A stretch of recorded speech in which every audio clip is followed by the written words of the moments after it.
আপনাদের সবাইকে হারাকবার স্বাগত। এই মুহূর্তে আমার সঙ্গে রয়েছেন, আলাদা করে পরিচয় করি তার কিছু নেই, রঞ্জন ভট্টাচার্য। রঞ্জনদা, তোমার কাছে প্রথমে আসবো। ইস্ট বেঙ্গল সম্প্রতি সময়ে যে ছন্দে ফিরেছে, এই মুহূর্তে পয়েন্ট তালিকায় যদি দেখি, তারা ইতিমধ্যে বেশ ভালো রকম শেষের দিকে ছিল, 12 খেলে 13 নম্বর পয়েন্টে রয়েছে। গুরুত্বপূর্ণ ম্যাচ কিছু বাকি রয়েছে। কত সুপার সিক্সে যাওয়ার জন্য পারফেক্ট ফিগার যদি বলা হয় কত হওয়া উচিত? আর 12টা ম্যাচ হাতে রয়েছে ইস্ট বেঙ্গলকে সুপার সিক্সে যাওয়ার জন্য, আর কত পয়েন্ট তুলতে হবে একটু যদি বিশ্লেষণ করো এই বিষয়টা। এটা আমাদের ইন্ডিয়ান স্ট্যান্ডার্ডে যদি দেখে থাকো, যখনই কোনো টিম চ্যাম্পিয়ন হয়েছে ইচ ম্যাচ 2 পয়েন্ট প্লাস, অর্থাৎ দেখো এখনই মোহনবাগান যে জায়গায় দাঁড়িয়ে আছে 12 খেলে 26, অর্থাৎ 12 দুগুণে 24, ইচ ম্যাচ 2 পয়েন্ট। 12 যদি গুণ করা হয় 12 দুগুণে 24 প্লাস পয়েন্ট, তাই দেখো এখন কি বলে মোহনবাগান সবার উপরে আছে, ঠিক আছে। তো এটা যখন যাবে লাস্ট ইয়ার লিগ শেষ হচ্ছে, লাস্ট ইয়ার যদি আইএসএল দেখো তো বা কলকাতা লিগ দেখো, যেখানেই তুমি দেখতে পাবে ইচ ম্যাচ 2 পয়েন্ট। এটা আমি এই ক্যালকুলেশন মেনটেন করি ইন্ডিয়ান স্ট্যান্ডার্ডে, আমি ফরেনের কথা বলছি না।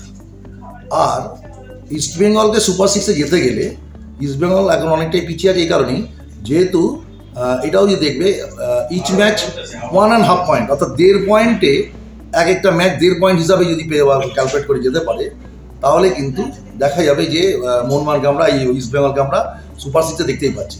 এবং আরেকটা কথা বলে রাখি, ইস্ট বেঙ্গল এই মুহূর্তে যে ফুটবল খেলছে,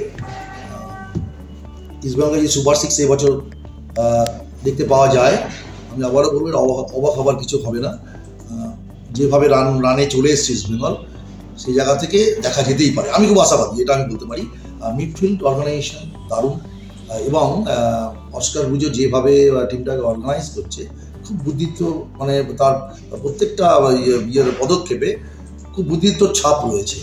যেমন এই দিমিত্রিয়াস যে চোট রয়েছে তা সত্ত্বেও কিন্তু লেটনের সাথে ইউজ করছে, সেই জায়গা থেকে আমি বলবো যে আজকে আপনার এই জোসেরিন থাকা, আপফ্রন্টে দুটো ফরেনার থাকা, এটা একটা অপোনেন্টের কাছে সাইকোলজিক্যাল প্রেশার।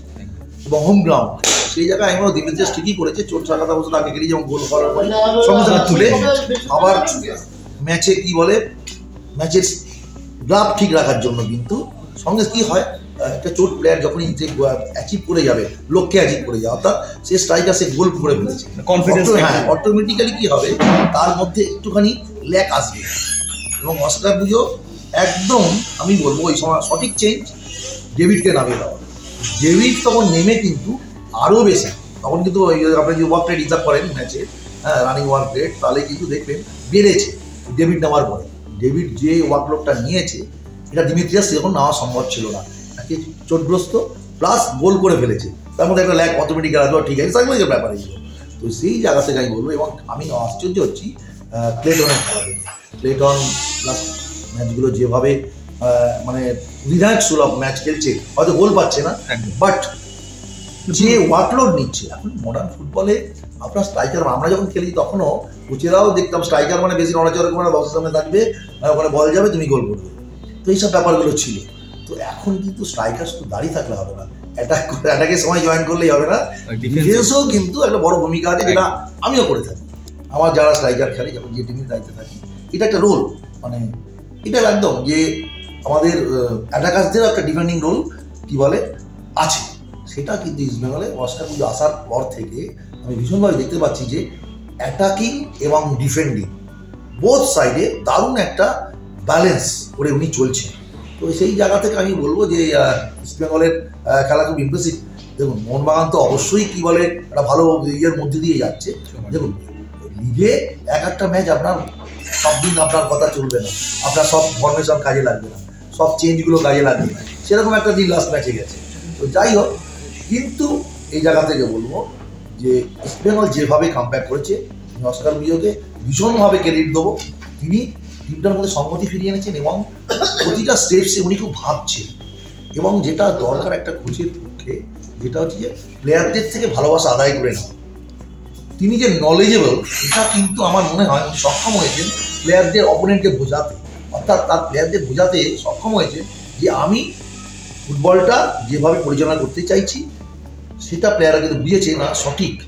কোচ যে সিদ্ধান্তগুলো নিচ্ছে টিমের জন্য বেটার, এবং তাকে এই মান্যতা দিচ্ছে, যার ফলেই কিন্তু ইস্টবেঙ্গল এই জায়গায় এখন রান করছে, যেভাবে ম্যাচ কে আছে কে নেই ব্যাপার নেই, কিন্তু ইস্টবেঙ্গলের কোনো সময় দেখে মনে হচ্ছে না যে ইস্টবেঙ্গল ম্যাচটা হারতে পারে।